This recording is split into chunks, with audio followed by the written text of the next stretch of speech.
மத்திய அமைச்சர் பொன் ராதாகிருஷ்ணன் தண்டையார்பேட்டை பகுதியில் உள்ள பாஜக தேர்தல் பணிமனையில் செய்தியாளர்களை சந்தித்து வருகிறார். அதனை பார்க்கலாம். மக்களை கொச்சைப்படுத்தி அவமானப்படுத்தி வாக்குக்கு பணம் கொடுப்பது ஒரு மிகப்பெரிய நாகரிகம் போலவும் மாறியிருக்கிறது.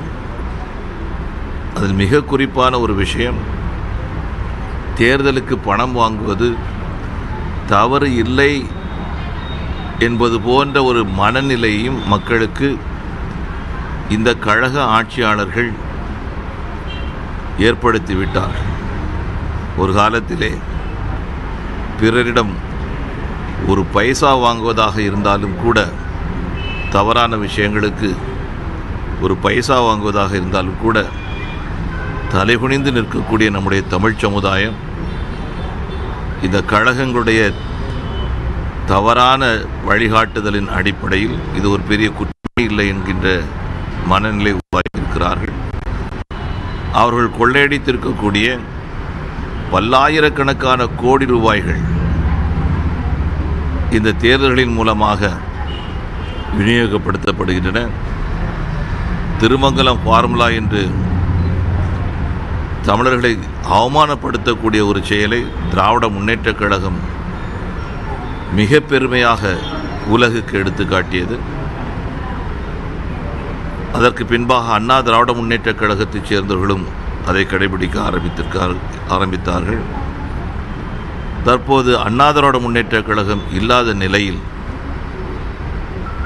இரண்டு அணிகளைச் சேர்ந்தவர்கள், ஓபிஎஸ் அணியைச் சேர்ந்தவர்களும் இபிஎஸ் அணியைச் சேர்ந்தவர்களும் எல்லாருமே இது ஒரு வழக்கமாக வச்சுட்டாங்க.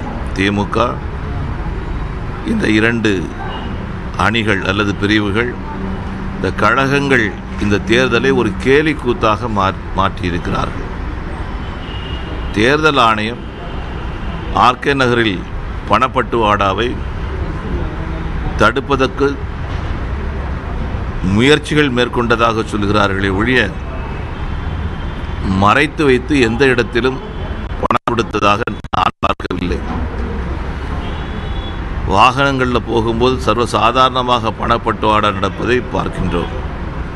காவல்துறை நிற்கும் போதே, காவலர்கள் நிற்கும் போதே பணப்பட்டுவாடா நடப்பதை பார்க்குறோம். எதுக்காக இந்த தேர்தல் நடத்துகிறாங்கன்னு நமக்கு தெரியல. தேர்தல் ஆணையம் பணப்பட்டுவாடா செய்யக்கூடிய வேட்பாளர்களை தகுதி நீக்கம் செய்ய வேண்டும். அந்த தகுதி நீக்கம் அவருடைய ஆயுள் காலத்திற்கும் தகுதி நீக்கமாக அமைய வேண்டும். எந்த கட்சியினுடைய வேட்பாளராக அவர் போட்டியிட்டிருக்கின்றாரோ அந்த கட்சி அந்த தேர்தலில் போட்டியிடுவதை ரத்து செய்ய வேண்டும், அதற்கும் தடை விதிக்க வேண்டும். அந்த தேர்தலில் இந்த மாதிரி கடுமையான நடவடிக்கைகள் எடுத்தால்தான் ஓட்டுக்கு பணம் கொடுப்பது தடுக்கப்பட முடியும் என்பது என்னுடைய கருத்து. இந்த பணப்பட்டுவாடா தொடர்பாக அமைச்சர்களோட பட்டியல் எல்லாம் நேற்று வெளியானது. முதலமைச்சருடைய பேரும் இருக்கிறது. இதை விட அவமானம் வேறு எதுவும் கிடையாது. இவங்க எல்லாருமே பதில் சொல்ல கடமைப்பட்டிருக்கிறாங்க. இங்கே பேர் குறிப்பிட்டிருக்கக்கூடிய அத்தனை அமைச்சர்களும் கூட பதில் சொல்வதற்கு கடமைப்பட்டிருக்கிறாங்க.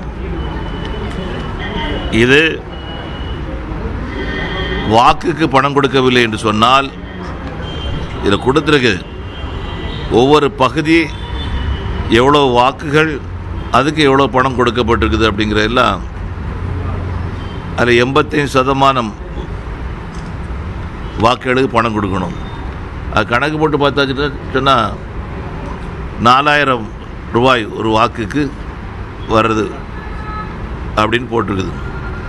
இது முதல் தவணை அப்படின்னு சொல்கிறாங்க. இப்போ 2வது தவணை கொடுக்கப்பட்டு விட்டதா, அதில் 2வது தவணை தான் கொடுத்தாங்களா, 3வது தவணையும் கொடுக்கப்பட்டு இருக்குதா, இதெல்லாம் தெரியாது. இது ஒரு அணி, அது ஒரு கட்சி இல்லை, அது ஒரு பிரிவு. அதே போல் ஓபிஎஸ் அணியைச் சேர்ந்தவர்களும் பணம் கொடுக்கறது எல்லா இடங்களையும் சொல்கிறாங்க. திராவிட முன்னேற்றக் கழகம் கொடுக்கறதும் சொல்கிறாங்க. அதனால் என்னை பொறுத்த வரைக்கும் இந்த வேட்பாளர்கள் போட்டியிடுவதற்கு அருகதை அற்றவர்களாக இருக்கிறார்கள் என்பது என்னுடைய கருத்து. இந்த 3 கட்சிகளை சேர்ந்தவர்களும் கூட எதிர்க்கட்சி தலைவரும் செயல் தலைவருமா இருக்கிற ஸ்டாலின் சொல்றாரு, இது தொடர்பாக இந்த பணப்பட்டுவாடா இந்த வெளியான அந்த ஆவணங்கள் எல்லாம் வைத்து ஒரு சிபிஐ விசாரணையை மேற்கொள்ள வேண்டும் அப்படின்னு என்கிட்ட கேட்டாச்சுன்னு சொன்னால் இதுக்காகவே ஒரு விசாரணை கமிஷன் வைக்கணும். திருமங்கலத்திலிருந்து அது ஆரம்பிக்கணும். திருமங்கலத்திலிருந்து ஆரம்பித்து இந்த முறையில் வெற்றி பெற்றதற்கு பாராட்டு விழா நடத்தினாங்க.